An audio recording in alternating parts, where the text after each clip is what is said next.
Hi and welcome to another Carpenter Tutoring tutorial. I'm Amy and today we're going to be talking about some examples of turning word problems into mathematical expressions. So we have 3 examples in front of us today, one in each color, and we'll talk through together about how to parse these apart, figure out what's happening in each of them, and then see how to represent them mathematically. Our first example asks us for 2 times a number plus 5. The first thing that I'm going to do is break down what's happening in this word problem. So I know that I have 2 times some number plus 5.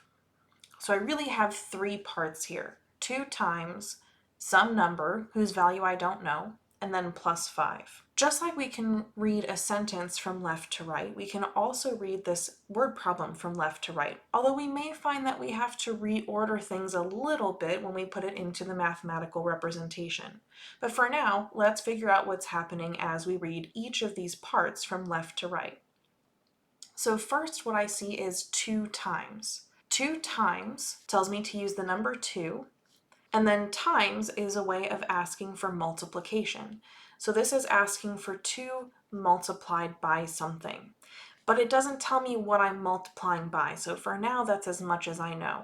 My next section, a number, asks for a value that I'm not sure of. Because I don't know what that value is supposed to be, I can use a variable to represent that unknown value. I can pick any variable that I want to. I'm going to go ahead and pick the variable n for number. So I'll represent a number of unknown value with the variable n. And then my third section, plus 5, is asking for an addition of 5. Plus tells me to do addition, and then the number 5 stays the number 5. So that one, luckily, was pretty easy to translate. All right, so all together then, we have 2 times n plus 5. So my question now is, what order do these operations happen in? Do I multiply the 2 by the n first, or do I add the n and the 5 first? If our word problem doesn't make the order clear,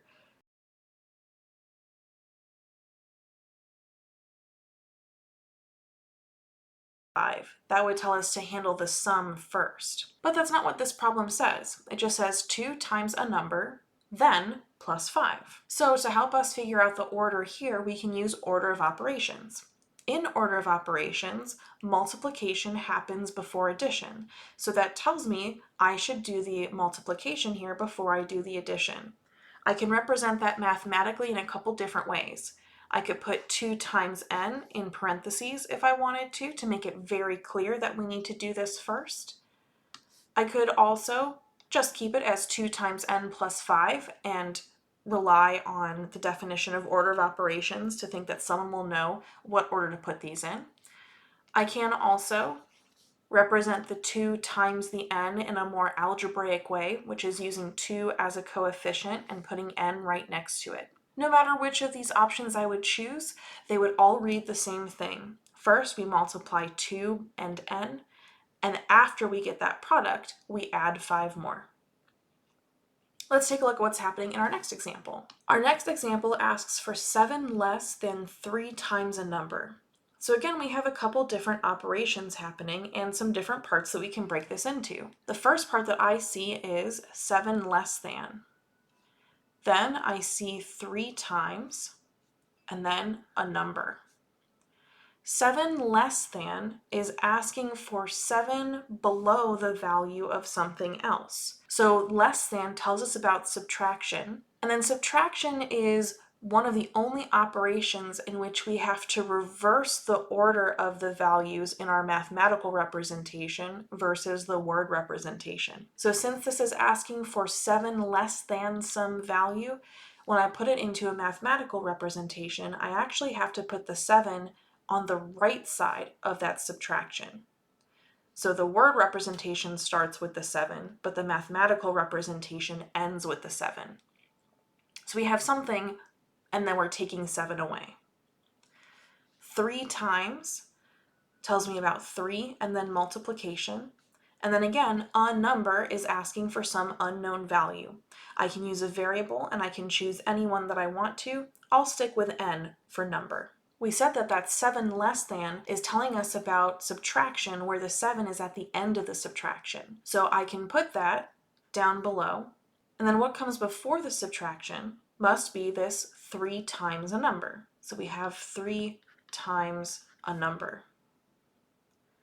Again, I have a couple options of how I can show this, and I decide what order to do this in depending on order of operations. So multiplication happens before subtraction. I could leave it in this format and rely on order of operations to make sure someone does the steps in the right order.